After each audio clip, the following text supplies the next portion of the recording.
I will never, ever invite my family to any future events or even ask for their support for any future upcoming activities that I have or my children may have in the future. Guys, I learned some valuable lessons this weekend during my son's graduation, his 13-year celebration of being in school, and that's counting all the way from kindergarten up to 12th grade. We were able to gather and celebrate his hard work, our hard work, but more so his hard work, the journey, etc. I'm Coach 𝗵𝗱 Welcome to my channel where I speak on all things spiritual, physical, and mental. Let's get into this tea, honey, because it was a rough one. And I want to really quick, before I dive into the video, I want to let you know I am on TT time. So I have my younger niece and nephew here with me that I'm able to entertain. I'm excited, but you may hear 𝗗𝗶𝗱 or some movement in the background. Please forgive me. I was really under the impression that when my father and his wife touched down, that they were here to support me as well as my son. Me and my son currently, are in a little spat right now, where we were in a little tiff, right? And never did I reach out to my father for his advice. I want this to be clear. Never, in case you're watching, never did I reach out and ask for your advice. And I want to say it again.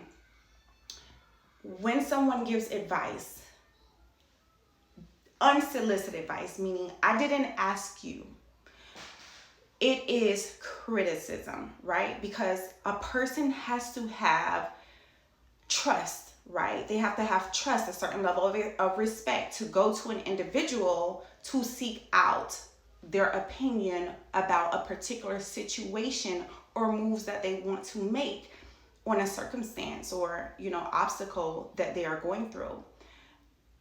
I did not trust my father to be the sound person to make this because, one, what I'm accomplishing during that time, he had never accomplished. I mean, you have a son who has never graduated high school. You have never gotten him to the point that I have gotten my son. So obviously I would never consider you a credible advice, but it doesn't mean that I'm not open. It doesn't mean I'm not open to advice. It's just that I'm not open to your advice. So I was actually getting advice from a trusted confidant, but when he arrived, he and his wife took it upon themselves to attack me. So let's get into day one. Day one, he comes. I'm thinking everything is okay. You guys know I was doing a contest to be on the magazine, win 20,000, etc. Well, my dad was trying to, fact find and try to figure out, who's betting on me, all these questions which are not pertinent to whether or not you want to support me. So he did, in fact, spend, I believe, $35 towards me, but he could have simply just woke up and voted every day for free. Either way, I'm not grateful. I'm actually going to send him his money back. So I'm gonna get into that. My sister told me to do this. So yeah, I'll be sending your money back. But he actually stood there with company in my home in front of his wife, my children, and told me I wasn't worth supporting. He then continued to laugh and chuckle about how his family was not supportive of me. And then he told me that this contest wasn't for a person like me. I asked later the people who were here, did you catch what was being said? I just wanted to make sure I heard this the correct way. And this individual told me they were so embarrassed for me that they just wanted to act like this never happened, that they were so embarrassed that a parent could say. Imagine how I felt. Imagine how I felt. And I'm gonna be honest, guys. I'm gonna be honest. I'm tearing up the contracts with my parents. I am like literally done. And whoever their attachments are, like, I don't want any parts of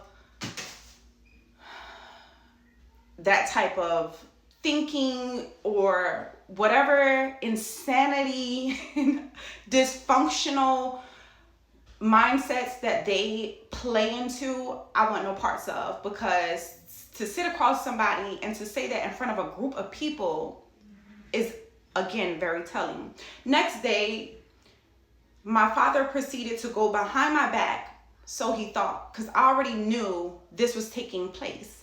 But he went behind my back to meet up with my son. And I say that because my father has no relationship with my children. Neither one of my parents have a relationship with my children. I want to be clear on that, because what I have noticed, that I gave my dad credit thinking that he was taking accountability, but now I realize over time, you never were taking accountability for the messed up crap you've done to my mom, but the messed up crap you have done to myself and my siblings.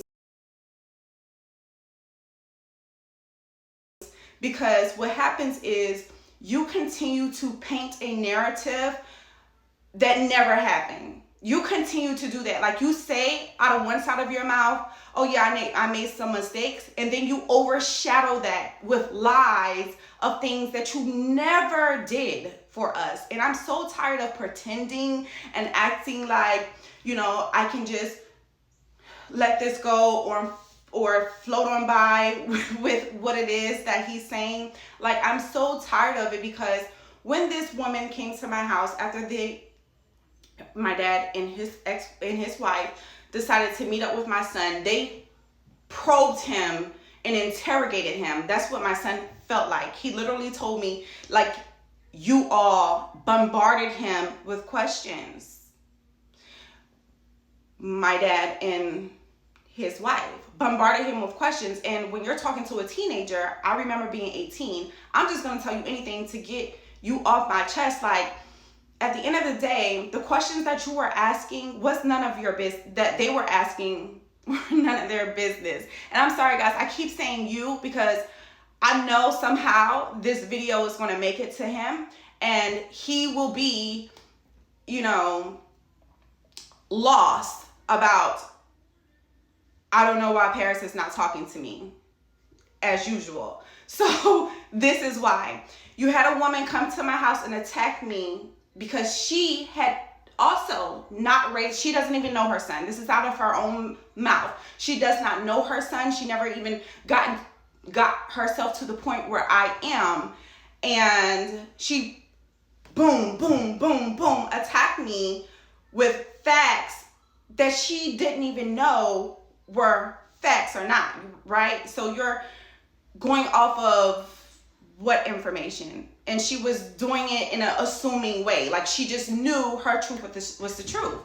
And for me to be attacked on the same day of the day before, like hours before my son's graduation, how did you think I was going to be able to enjoy that? Like, when I came into the graduation, guys, I was 50% there and 50% literally trying to counsel and cope, because I cannot believe that my father came down here with this woman to attack me.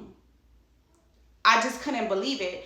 And listening to how he was, talking and this and that and the third, I realized, okay, this is someone who has money. And I realized when my father has money, that he likes to parade himself a certain way. He recently sold his parents' house. So he has money, in which he just lied to me, to my face, because he wants to be cheap and not want to give his children any money. He gave me $100, in which I will be sending back. So 60 of that I asked for, and the other 100 he just gave. So yeah, I'll be sending that back, along with the $35 that he put on me for my contest that he obviously regrets. He says, you're not worth it. This taught me how to value relationships moving forward. And what I discovered is at 36, a few months from being 37, I need support in particular ways. I don't need people discouraging me. I don't need people being insensitive to me, especially the people who have already not done their job to the degrees that they needed to, right? So in this particular situation, my parents, like, I cannot afford to have you in my life after that event transpired, because there's no room for this type of behavior. There's no room for people, shortchanging me, giving me the short end of the stick, continuing to take advantage of my kindness, my growth, my grace that I have had with them. Guys, parents, siblings, it does not matter who it is. Do not be afraid. Do not be afraid to tear that contract. Don't be afraid. Honey, we're one and done. We're one and done. Unfortunately, I will never be able to go back and have that event with my son again, the graduation, and shed it. I couldn't even shed a tear. Because this woman was all up in my head, and the way my father decided to do this. So I decided going forward, I'm only going to keep the most intimate, sensitive occasions for me and my immediate family. And that's the one that I created. Until next time, guys, I am out.